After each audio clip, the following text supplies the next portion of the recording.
Nothing on earth can hold me. Rise, O my soul, in freedom. Nothing on earth can hold me. Rise, O my soul, in freedom. Rise, O my soul, in freedom. Nothing to fear anymore. Rise, O my soul, in freedom. Nothing to fear anymore. Nothing on earth can hold me. Rise, O my soul, in freedom. Nothing on earth can hold me. Rise, O my soul, in freedom. Rise, O my soul, in freedom. Nothing to fear anymore. Rise, O my soul, in freedom. Nothing to fear anymore. Nothing on earth can hold me. Rise, O my soul, in freedom. Nothing on earth can hold me. Rise, O my soul, in freedom. Nothing on earth can hold me. Rise, O my soul, in freedom.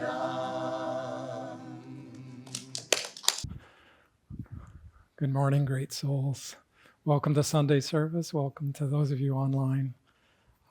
This morning, I'm going to be doing a reading from Rays of the One Light, weekly commentaries on the Bible and the Bhagavad Gita. And by the way, my name's Brian, and this is my divine friend, Jivan. So we're pleased to be doing service with you. This week's topic is, how high should we aspire? Truth is one and eternal. Realize oneness with it in your deathless self within. The following commentary is based on the teachings of Paramhansa Yogananda. The passage this week is from the Gospel of St. Matthew, chapter 5. I say unto you that except your righteousness shall exceed the righteousness of the scribes and Pharisees, ye shall in no case enter into the kingdom of heaven. The easiest explanation for these words is that they were spoken in criticism of the scribes and Pharisees, particularly since Jesus was often verbally attacked by them and stood up to them fearlessly. However, it wouldn't have been much of a challenge to the disciples who aspired to spiritual perfection to tell them, don't be like those who lack any such aspiration. Jesus, in fact, says only a few verses later, be ye therefore perfect, even as your Father which is in heaven is perfect. What Jesus was referring to here then was the self-righteousness of the priests. Don't seek perfection, he was saying to his disciples, in the image that you project toward others. Don't be satisfied with a goodness born merely of ego definitions. The highest virtue is to transcend the very thought of personal virtue in the realization of God alone as the doer. Before this realization, even the thought, I am kind or I am truthful, is self-limiting. As it says in the Bhagavad Gita, the 7th chapter, yet hard the wise Mahatma is to find, that man who saith, all is Vasudev. Thus, through Holy Scripture, God has spoken to mankind. Om, Om, Om.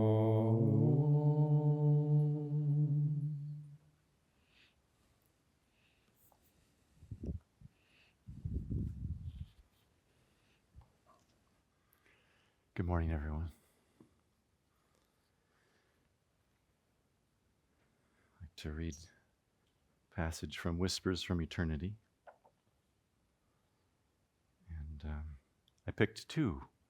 I can't decide which one to do, but I think I'm going to read this one if I can get through it. It's a poem by Yogananda ji called I Was Made for Thee. I was made for thee alone. I was made for dropping flowers of devotion gently at thy feet on the altar of the morning.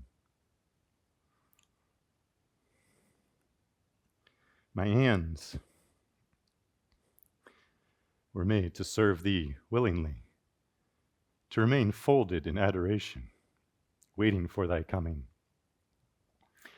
And when thou comest, to bathe thy feet with my tears.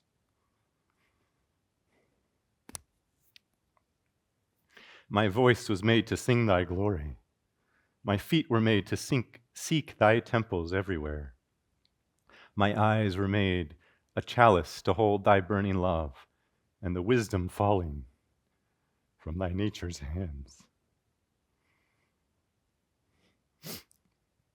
My ears were made to catch the music of thy footsteps, echoing through the halls of space, and to hear thy divine melodies flowing through all heart tracks of devotion. My lips were made to breathe forth thy praises and thine intoxicating inspirations. My love was made to throw incandescent searchlight flames, to find thee hidden in the forest of my desires. My heart was made to respond to thy call alone.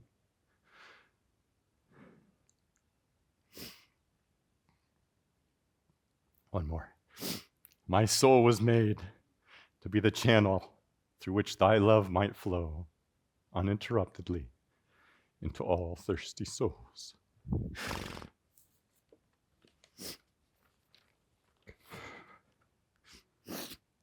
I should have ended with that.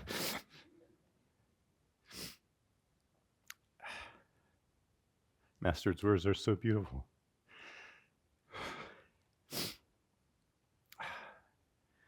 There's a story in the autobiography of a yogi.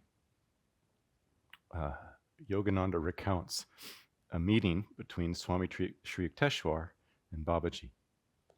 For those who don't know, that's Babaji there. And he's the guru of Lahiri Mahashaya. And Lahiri Mahashaya is the guru of Swami Sri Yukteswar, who is the guru of Yogananda, our guru. Thank you. And so Yukteswar was meeting his guru's guru, or his Baharam guru. And he had met him before, so he knew what he looked like. And he was at a Kumbh Mela, the spiritual festival in India. And he saw Babaji kneeling, washing the feet of a common ascetic. And in India, there's an ascetic is somebody who is a renunciate. They renounce the world, they have no possessions, they have a begging bowl, and they beg for food, and they live as a renunciate. And it doesn't mean they are great. They could become a great soul, or they may not be. But this was just a common ascetic. And Babaji was washing his feet. And Yukteswar was surprised, because here was this divine master, this avatar, who had long ago reached final liberation. He was actually an incarnation of Krishna. And he was surprised to find him just washing this man's feet. And he approached him and he said, "Sir, what are you doing?" From his perspective, this is a person we should be giving reverence and devotion to. He shouldn't be in that position. And Babaji looked at him and he said, "I'm washing this man's feet." And Yukteswar said, "But why?" And he said, "I am doing that which is most pleasing to God above all else, humility." And this is a this is a powerful story, because this master, this guru that we do hold quite a lot of reverence for, went through this act, went through this this whole divine play to tell us the story. This wasn't to teach Yukteswar. Yukteswar had reached realization as well. It was to tell us how important humility is. And he put himself in that humble position to show us how important humility is. And it's no coincidence that humility was paired with the reading from today.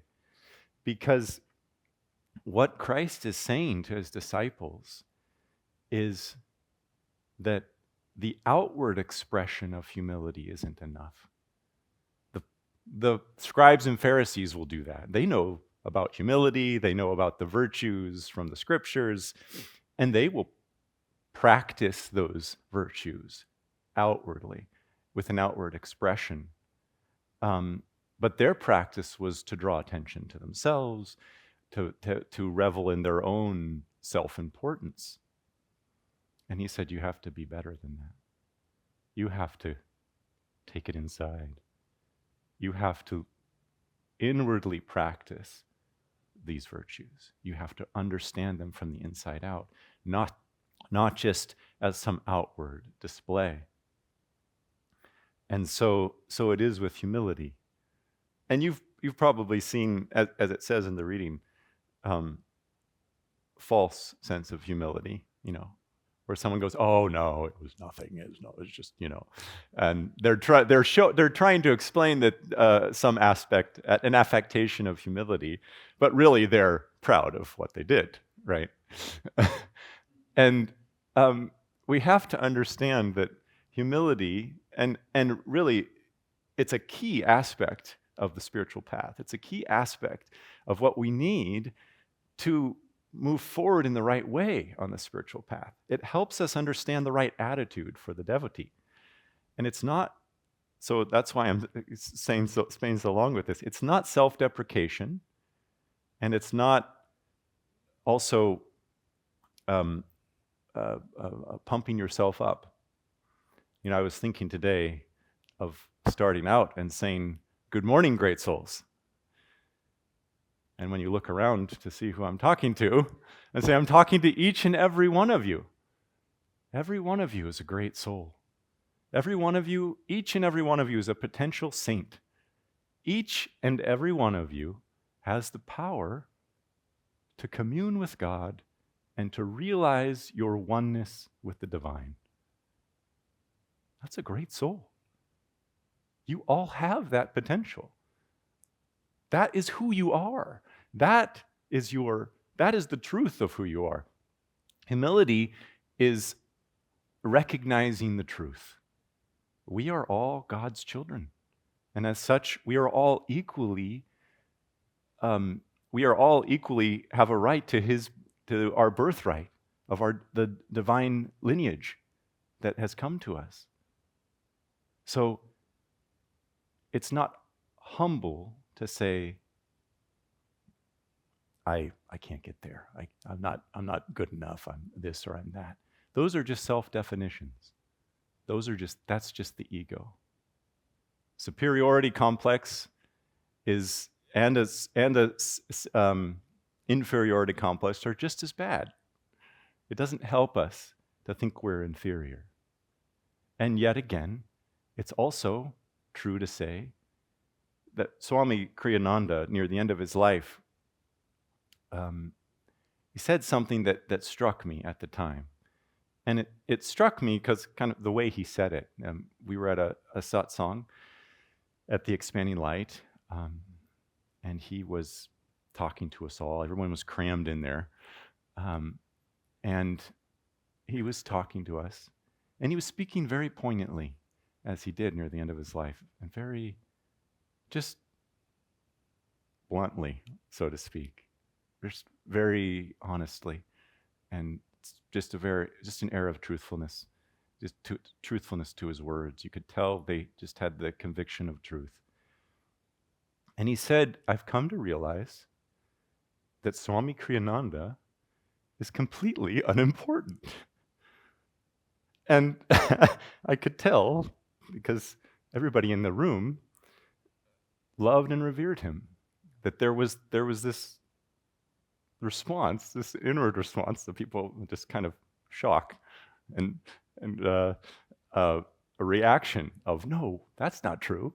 You're important. You're important to us, And he was very important to us. And everything that he's brought and created these communities and brought the teachings of Yogananda to us, that's all been extremely important to us. But then I could feel everybody settle down inwardly because they realized and understood what he was saying. And what he was saying is that the ego expression, Swami Kriyananda, that is a personality and has these self-definitions and all of these outward traits, is not important. And he was trying to tell us to live the same way.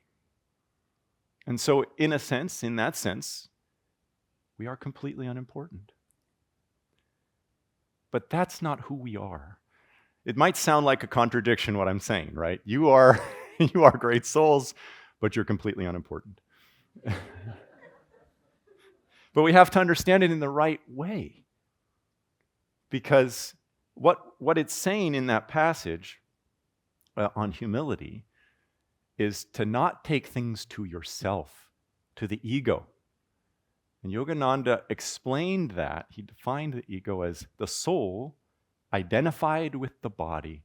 And Kriyananda further expounded on that and said that it's a bundle of self-definitions, right? And we do that without even thinking. I'm a man or a woman.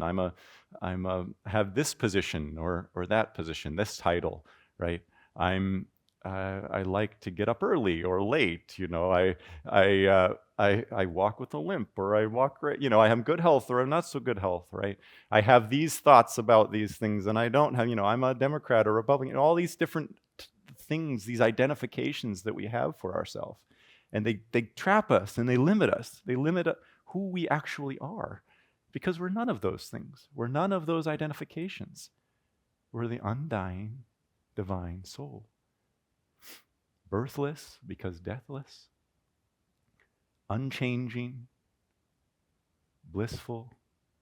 We're a piece of the divine cloth ripped off from the bliss of God that's trapped in the delusion that we are a limited body and a limited personality that we've developed over incarnations.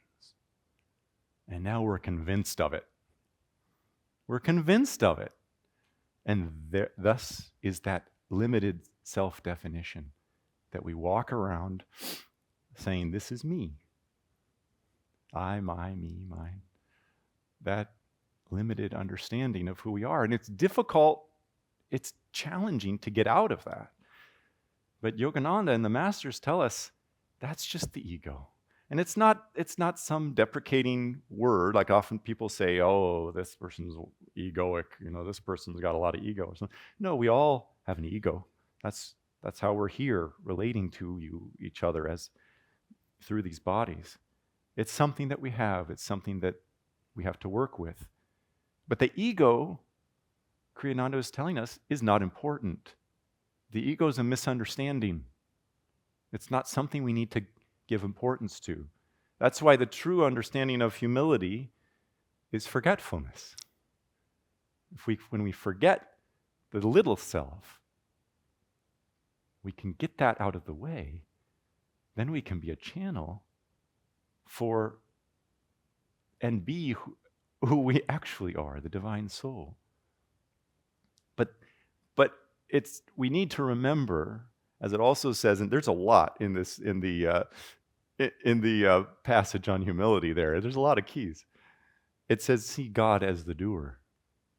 We need to remember where our power comes from. It comes from the divine. We are all imbued with that power. But if we take it to the small self, then we've misunderstood it. At one point, Swami Kriyananda asked Yogananda, help me to love you. Help me to love as you love. Help me to love as much as you love. And Yogananda came to him and said, how can the little cup hold the whole ocean. If we try to love with our ego, it's just this little cup. It's this little limited understanding of who we are. But if we get ourselves out of the way, then, and let the divine flow through us, and we say, you are the doer, God. You can flow through me. With you, anything is possible. Why do we think we are limited in anything? If with God, we can do anything. But we have to let God do it through us. But we also have to act. So on Kriyananda, one time he was giving the talk, one of the first talks he gave, and he knew about this teaching from Yogananda, and he was giving the talk, and he said, well, I don't really want it to just be the things I'm saying. I want this to be the divine talking. I want God to give the message. And he said, but how can he talk if I'm just gonna shut up and let God talk through me, right? So he was quiet for like a minute. If I was just quiet up here for a minute, everybody would start to get a little restless. I mean, that's a long time for me to stand up here, not say anything. But he was quiet for a minute. He said, I'm gonna just let God talk. And nothing happened. Of course nothing happened. Because God needs channels. So we have to act. But we have to act in remembrance of the divine. That's why it's so important to meditate. That's why it's so important to contact God in meditation. Because when we do that and we feel His presence within us, then we can move forward with that presence. We can move forward being guided by that presence. Then the actions that we have, every movement that we have, every thought that we have, the feeling that we have, the things that we say, come from that inner place of divine understanding. But that's what's so beautiful about yoga, is that it doesn't say, trust me, you're children of God, now get out of here. And it says, you need to experience this truth. Don't just believe me. Go meditate. Take these teachings to heart. Open your heart to God. See what happens. Take this to heart. Live your life in connection with God and see what happens. See how you're guided. See how you're changed. But that's what we have to do with our life. We have to put ourselves aside as much as we can and open to God. You know, it's that image of a cup. It has a limited amount that can flow through it, right? Before it just overflows and you can't hold anymore. But a pipe, a water pipe, let's say, there's an infinite amount of water that can flow through it, isn't there? When you become a channel for God, there's no limit to how much can flow through you. And as Christ said too, it's more blessed to give than to receive. The channel is blessed by what flows through it. So if you want love, if you want to feel love, then love others. If you want to feel joy, then share joy with everybody else. If you want peace, share peace with everyone. You will be a channel for that, and it will flow through you from the divine source. That's the key. That's the key to success on the spiritual path, is to share what you want with others. And to the normal material mind, it doesn't quite make sense, because you think if you share what, then you don't have it anymore. But everything that's lasting, everything that is worth anything, is worth sharing, because it comes from God, and there's a non-stop flow through you to out into the world where you're sharing.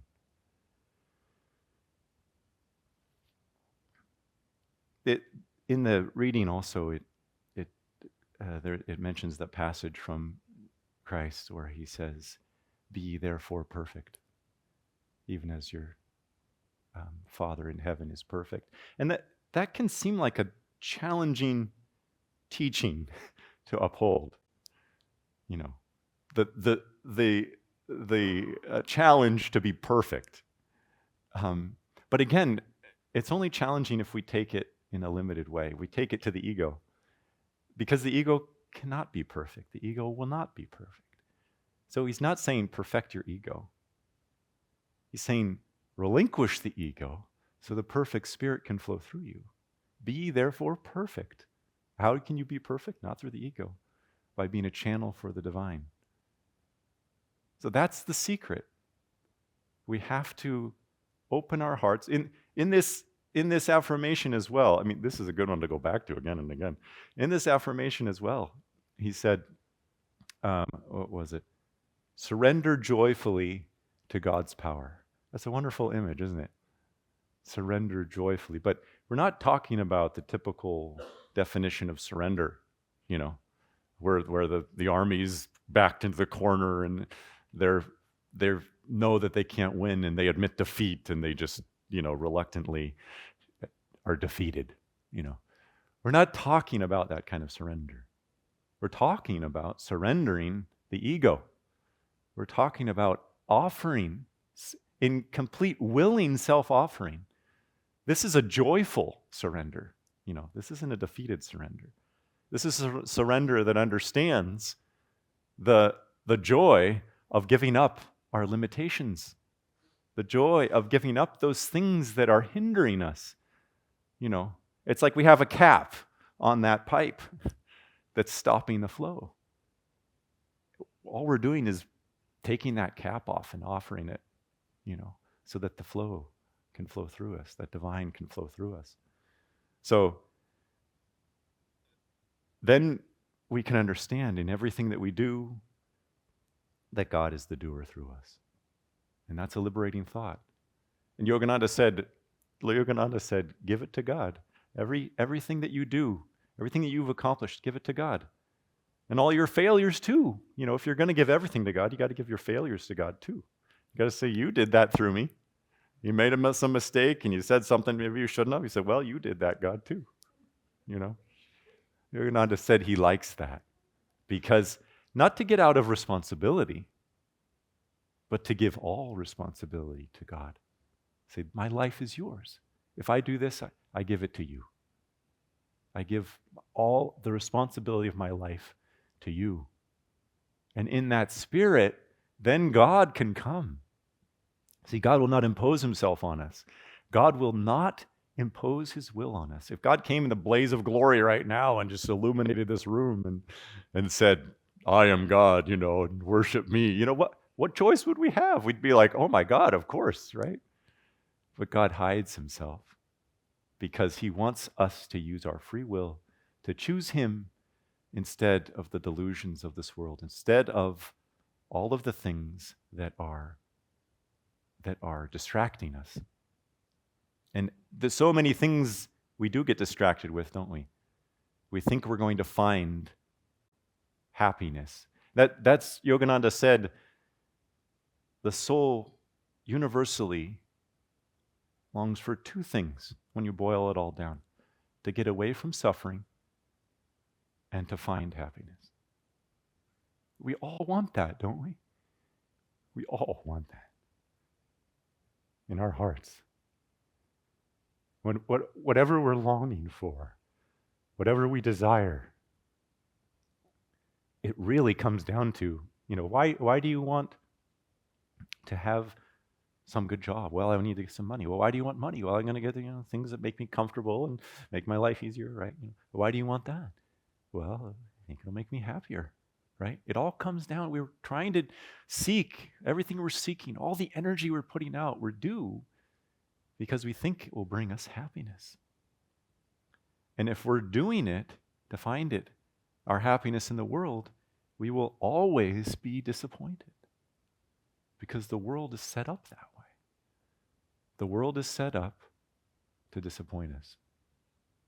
But it's good news.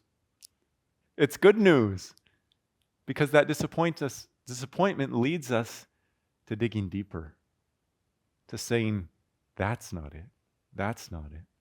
There's this funny story that Swami Kriyananda would often tell of this man that was in the army, and he was, everybody thought he was crazy because he was always walking around and looking, and he'd go, oh, that's not it, and just picking up whatever he was, he'd look under, he'd look under the pile of clothes. That's not it. Finally, they said, this guy's a little out of it. We got to send him to the psychiatrist. So he went to the psychiatrist, and the psychiatrist said, how's it going? What's going on? He's looking on the papers on the psychiatrist's desk. That's not it. Looking under the chair. He said, okay. He couldn't even talk to the guy. So finally he said, I'm going to write you some discharge papers for psychological reasons that you're not fit to be in the army. And he wrote him the discharge papers, and he handed it to him. And the guy looked at it and he said, that's it!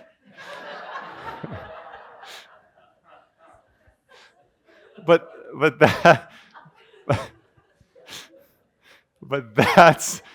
that's what happens to us, right? We don't even realize it. We're looking around, and we think, oh, the car. Well, that's not it. Okay, well, the house. Oh, that's not it. Oh, a lot of money. Well, that's not it. They did a study once of people that won the lottery, and they looked at the people's happiness before, and then when they won the lottery, I don't know how they did it before, now that I think about it. This is a rigged study. But anyway, they asked them how happy they were before. And then when they won the lottery, they felt that they were happier. And then they tracked that. They continued to ask them. And they found that it lasted about 2 or 3 months. They still had the money, but their happiness had come down to the level it was before they had won the lottery. They realized that nothing had changed. They just had a bunch of money now. That there was nothing that inherently made them happier. They thought it would make them happier, and that's why they felt happier, because they thought it should make them happier. And that's the thing, is we have control over our own happiness. That Yogananda said, if you're down in the dumps and you're struggling to physically pick the corners of your mouth up and turn your mouth up. Because why are you down in the dumps? You have the ability to be joyful anytime you want. We are completely in control of ourselves. And the joy, the beautiful thing about yoga is it says everything that comes to you is yours. But you have the choice on how you choose to respond to it. In other words, we need to take accountability for whatever comes to us, because we've earned it, either in this life or a past life. It's ours, We get sideswiped by that car and we were just driving along. Well, there was something that we put into motion that brought that out, that brought that to us, that magnetized that to us. We have a magnetism that draws to us all the good and the bad things, all the quote good and bad things. But they're only good and bad if we look at them that way. Really, this world is a school. It's here to teach us. It's here to help us to learn how to find God. That's the whole purpose of this incarnation. It's here to teach us. So everything that comes to us, if we see that as an opportunity to grow, if we see that, oh, I got hit by a car. This is an opportunity to remain inwardly calm in the face of challenging circumstances. Because then if we can do that, then we know that we can access the divine no matter what. Then we become anchored in God, in our life, no matter what. And then we are assured of God's presence within us. And then we can know that He is the doer, no matter what. I wanted to read to you, because the topic of today is how high should we aspire? And the Yogananda said to his disciples, but that he's talking to all of us as well, that we should aspire to become Jivan Muktas in this life. Jivan Mukta means freed while living. a soul that finds mukta or moksha, which is freedom in God. And that is the state of enlightenment. That state comes when we reach samadhi that never goes away. Samadhi is bliss, that divine bliss. And so, really, ultimately, that's how high we should aspire. We should aspire to become Jivanmuktas. We should aspire to find bliss. And one of my favorite passages in Autobiography of a Yogi is where Yogananda talks about that state when he first received it from his guru. So I wanted to just read a little bit of that to you, because the words, I wouldn't do it justice if I tried to say it from memory. So this is to give you a little bit of a backstory. Yogananda had just recently said to his guru, who he said, will you help me find God? And he's been serving in his ashram. He said, I'm going to go to the Himalayas now to find God. You know, when he should have known that it was his guru he was going to find God with. And Yukteswar said, I don't think you're going to find what you're looking for there. But Yogananda was determined, maybe from some past inclination to go to the mountains or so forth, or really came down to some restlessness that he had, the desire that he had for God, and wanting to do whatever he could to find God. So he left his guru, and you might say in a rebellious way. He left his guru and went to the Himalayas, and he met Ramgopal Muzumdar, the sleepless saint, who, long story short, told him, you're supposed to go back to your guru, and that's where you will find God, not up here in the Himalayas. So he goes back to his guru, a little shamefacedly, and saying, I'm here, Guruji, you know. And he said, oh, you know, welcome back, you know, and let's do this. And he said, well, aren't you disappointed in me? I left all these duties you had to deal with. And Yukteswar says, I'm not disappointed. You know, I hold no expectations of you. I only want your highest good. And then Yogananda goes to meditate, and he's having a restless meditation. So he rebels from his guru, and then he's restlessly meditating with his mind like leaves in the wind, as he says. Has anybody ever had a meditation like that? Restless meditation.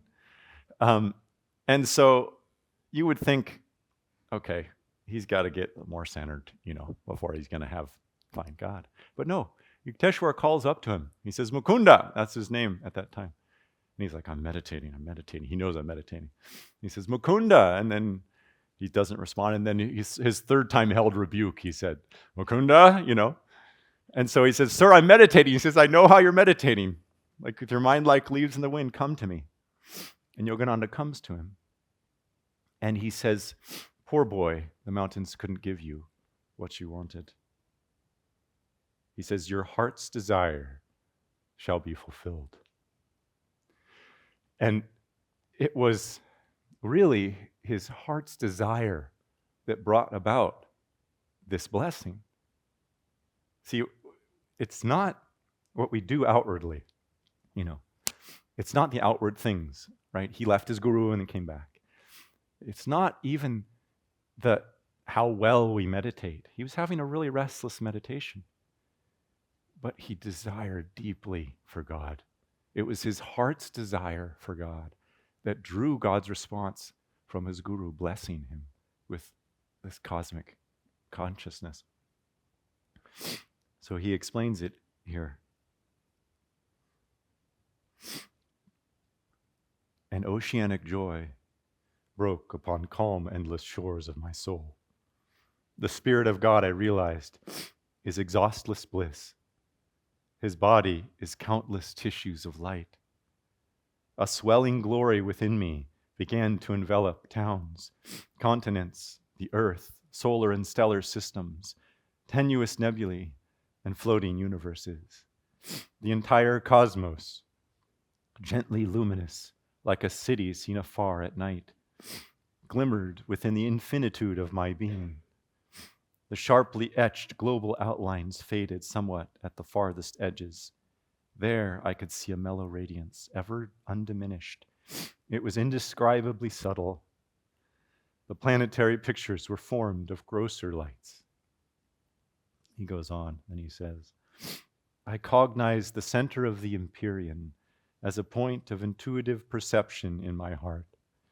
Irradiating splendor issued from my nucleus to every part of the universal structure. Blissful Amrita, the nectar of immortality, pulsed through me with a quicksilver-like fluidity. The creative voice of God I heard resounding as Om, the vibration of the cosmic motor. This is, as I said before, this is a state that we're all destined to achieve sooner or later, in this life or another. This is how high we should aspire. What else is worth achieving? What else is worth aspiring towards? Give your life in devotion and self-offering to God, and He will come to you and free you from all suffering and give you your heart's deepest desire. God bless you.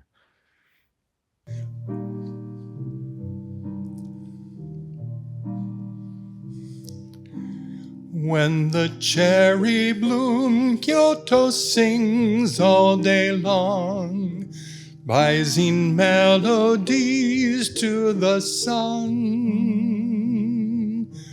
Blossoms awake to the gladness of song.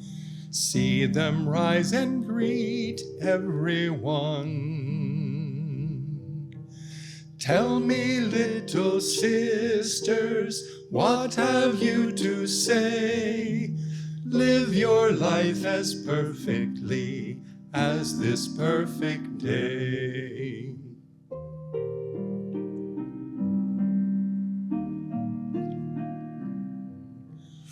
When the cherries bloom, Kyoto sings all day long, rising melodies to the sun.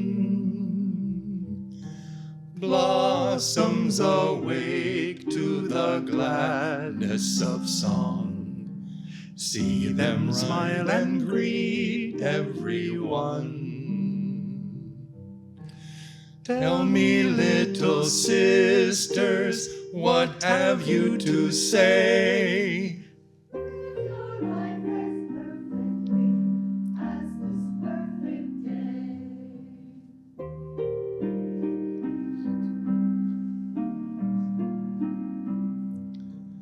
When the cherries bloom, Kyoto sings all day long, rising melodies to the sun. Blossoms awake to the gladness of song. See them smile and greet everyone. See them smile and greet everyone.